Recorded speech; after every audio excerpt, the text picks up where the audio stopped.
اعوذ باللہ من الشیطان الرجیم بسم اللہ الرحمن الرحیم یعلمون ظاہرا من الحیاة الدنیا وهم عن الآخرة هم غافلون۔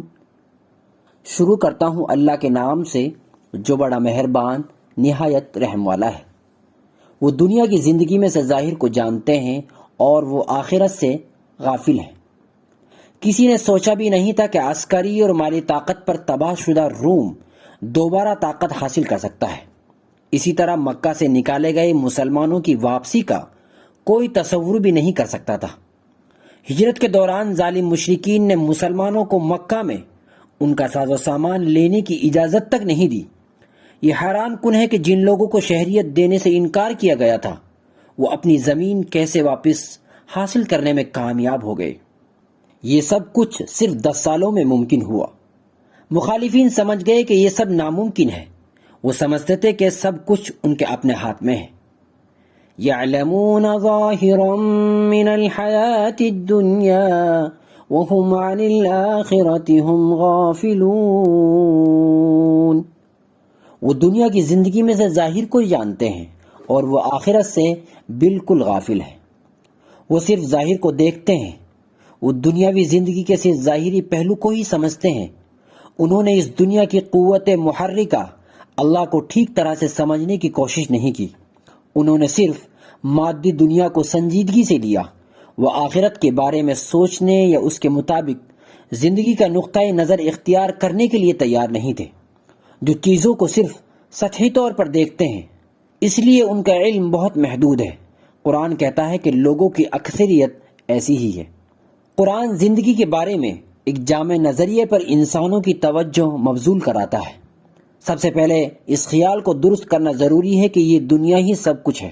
یہ دنیا، اس میں گزرنے والا وقت بہت مختصر اور معمولی ہے۔ ظاہری طور پر زمین بہت بڑی اور وسیع ہے۔ دیکھنا چاہیں تو دیکھ نہیں سکتے اور چل کر پار کرنا چاہیں تو بھی پار نہیں کر سکتے۔ اگر ایسا ہے تو یہ پوری کائنات کتنی بڑی ہوگی، لیکن یہ سب آخرت کے سامنے بہت چھوٹی ہے۔ آخرت کی زندگی یہاں کی زندگی سے کہیں زیادہ لمبی اور بڑی ہے۔ آخرت کا احساس اور دور اندیشی کے ساتھ زندگی گزارنا سب سے اہم چیز ہے۔ عقل مند آدمی کے لیے آخرت کے بارے میں سوچے بغیر جینا ناممکن ہے۔ ہر چیز جو ہم دیکھتے ہیں ہمیں اس زندگی کے لمحاتی پہلو کی یاد دلاتا ہے۔ سب کچھ بڑا ہوتا ہے اور آخر کار ایک دن غائب ہو جاتا ہے۔ انسان پیدا ہوتا ہے، بڑا ہوتا ہے، بوڑھا ہوتا ہے اور مر جاتا ہے۔ کئی انسان جانوروں یا دوسرے مخلوقات کی طرح مر کر ختم ہو جاتا ہے۔ اگر ایسا نہیں ہے تو کیا ہوگا؟ یہ سب کون کر رہا ہے؟ قرآن ہمیں اس قسم کے خیالات کی طرف لے جاتا ہے۔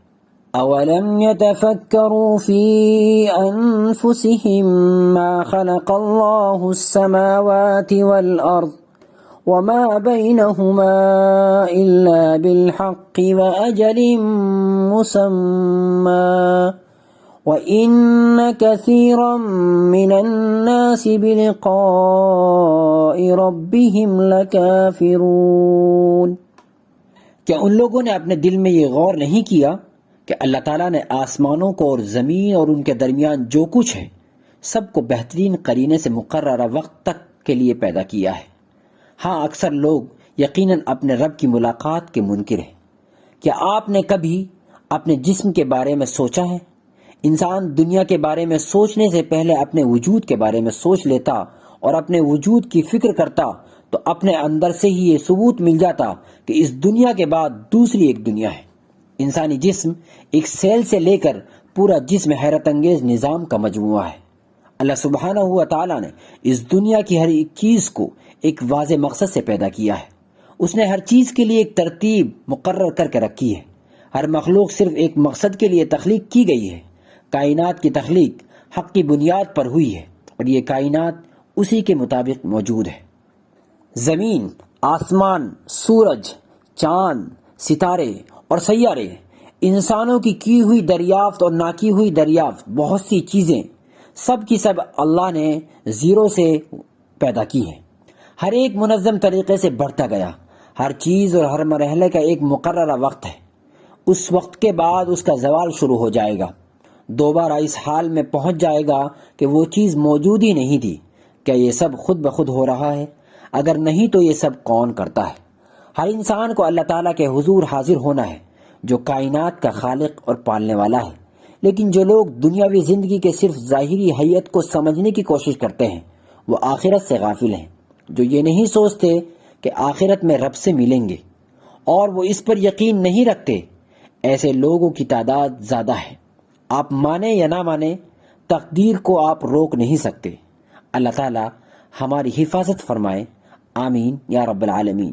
انشاءاللہ سورہ روم کا بقیہ حصہ کل نشر کیا جائے گا. ویڈیو تمام احباب کے ساتھ ضرور شیئر کریں.